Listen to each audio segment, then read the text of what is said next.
கவலை தோய்ந்த முகத்துடன் அருள் பணியாளரிடம் சென்ற ஓர் இளைஞன், சுவாமி, நான் என்னுடைய கவலைகளை எல்லாம் கடவுளிடம் சொல்லி எத்தனையோ முறை மன்றாடி விட்டேன்.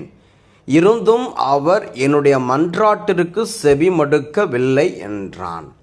அப்போது அருள் பணியாளர் ஏதோ முணுமுணுத்தார். என்ன சொன்னீர்கள் என்று சொல்லிக்கொண்டு அவர் அருகில் வந்தான் அவன்.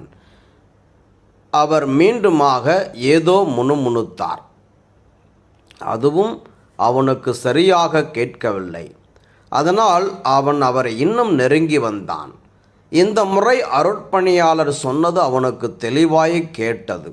அருள்பணியாளர் அவனிடம் சொன்னது இதுதான்: கடவுள் எப்போதும் முழக்கம் விடுவதில்லை.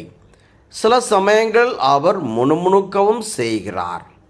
ஆம், கடவுள் தன் மக்களோடு பேசாமல் இருப்பதில்லை. அவர் பேசிக்கொண்டுதான் இருக்கிறார். நாம் தான் அவரது குரலை கேட்பதில்லை. இன்றைய இறை வார்த்தை கடவுள் இன்றும் செயலாற்றுகின்றார் என்ற சிந்தனையை தருகின்றது. நேற்றைய நற்செய்தி வாசகத்தின் தொடர்ச்சியாக இன்றைய நற்செய்தி வாசகம் இருக்கின்றது. நேற்றைய நற்செய்தியில் இயேசு 38 ஆண்டுகளாக படுக்கையில் கிடந்த ஒருவரை நலமாக்கியதை குறித்து வாசித்தோம். இயேசு அந்த மனிதரை நலமாக்கியது ஒரு ஓய்வு நாள். அதனால் இயேசு நலமாக்கிய அந்த மனிதரை பரிசேயர்கள் துன்புறுத்துகிறார்கள். தவிர ஓய்வு நாளில் ஒருவரை எப்படி நலமாக்கலாம் என்று அவர்கள் இயேசுவோடு வாக்குவாதத்தில் ஈடுபடுகிறார்கள். அப்போதுதான் இயேசு அவர்களிடம், என் தந்தை இன்றும் செயலாற்றுகின்றார் என்கிறார். இயேசு சொன்ன இவ்வார்த்தைகள் பரிசேயர்களுக்கு சீற்றத்தை வரவழைக்கின்றன.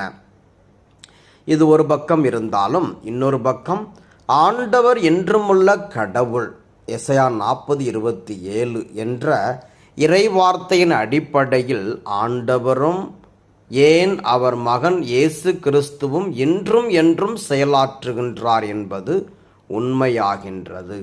இறைவாக்கினர் எசையா நூலிலிருந்து எடுக்கப்பட்ட இன்றைய முதல் வாசகம், இஸ்ரேல் மக்கள் கடவுள் தங்களை கை நெகிழ்ந்து விட்டார் என்று புலம்பிய போது, தாய் மறந்தாலும் நான் உன்னை மறவேன் என்று சொல்லி கடவுள் அவர்களுக்கு நம்பிக்கை அளிக்கின்றார்.